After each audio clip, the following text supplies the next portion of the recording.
Welcome to Satya सिद्धांत and आत्मा विषाई सत्य। जो भी मेरे अत्यंत निकट है, जिससे मैं गुण प्राप्त कर सकता हूँ, जिससे मैं बल की ओर जा सकता हूँ, पराक्रम की ओर जा सकता हूँ, वह ही मेरा अन्न है।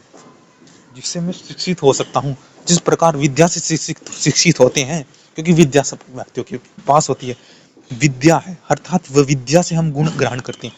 तो जिसके पास जो भी है गुण ग्रहण करने, जो भी उसकी सक्षम, जो भी उसकी ऐश्वर्य है, उसके पास निकटतम जो भी, उससे वह क्रियात्मक करके बल की ओर जा सकता है। पराक्रम वही आपका अन्न है। जो निकट रहता है उसमें पास भी होता है, पास होता है तो आस होता है, आस होता है तो विश्वास होता है, और विश्वास में ही तो गुण है, विश्वास में ही तो सुख है। कुछ प्राप्तव्य सुख से, ऐश्वर्य से, सुख से ही बल पराक्रम पर अन्न वही अन्न है। अन्न है कि खा करके हमें शक्ति मिलेगी, अन्न वही है, उससे शक्ति मिलेगी। बल और पराक्रम युक्त होकर के सुख प्राप्त, संकोच है, निर्भय है, वही अन्न है। अन्न है निर्भय। जो भी हमारे पास है उसमें निश्चितता है। निश्चित होगा उतना ही उसका बल होगा, उतना ही ऐश्वर्य से अन्न द्वारा सुख प्राप्त कर रहा होगा। क्योंकि निश्चित निर्भय अगति लक्ष्य तक सुख की ओर जाएगा, रहेगा, श्रेष्ठ अन्न देगा, बड़े बड़े ऐश्वर्य देगा, गुण देगा, जिससे कि हम सुख की ओर, अर्थात वो विद्वान होगा जो हमें ऐश्वर्य देगा, जिससे हमें विज्ञान से हम उस गुण को, बल की ओर, सुखों की ओर जाएं, कर्म से, बुद्धि से सुख की ओर। तो ऐश्वर्य जब विद्वान हमें प्राप्त करेगा, हम उत्तम रूप युक्त शीघ्र सब ओर से धारण करेंगे। हम आपको भी समान स्तर भाव में होना है, आपकी अग्नि बुझने नहीं देनी, क्योंकि समान आगे अग्नि आपकी अग्नि है। उस अग्नि रूप में आकर होके आपको उस अग्नि रूपी ऐश्वर्य से आपको सुख की ओर जाना है।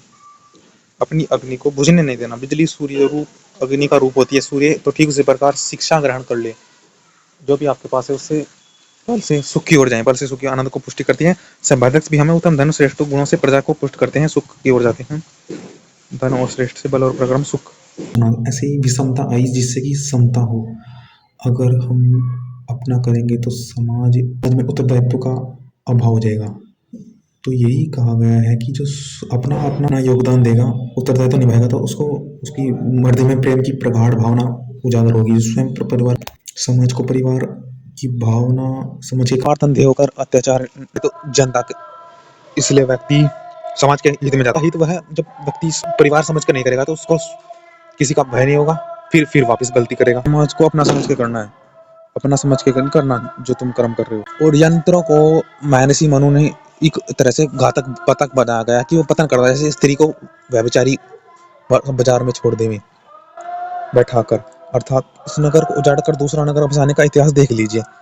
कि जैसे कि जुलाहा था, घर में गाय बांधते हैं हम, खुली हवा लिखती है तो दिन भर काम करते हैं, रोग भी नहीं होते, रोग उत्पन्न होते हैं तो थोड़ा बहुत ही डॉक्टर पंडित ही उनको दवा दे देते हैं, ज्ञानी होते हैं तो ठीक कर देते हैं।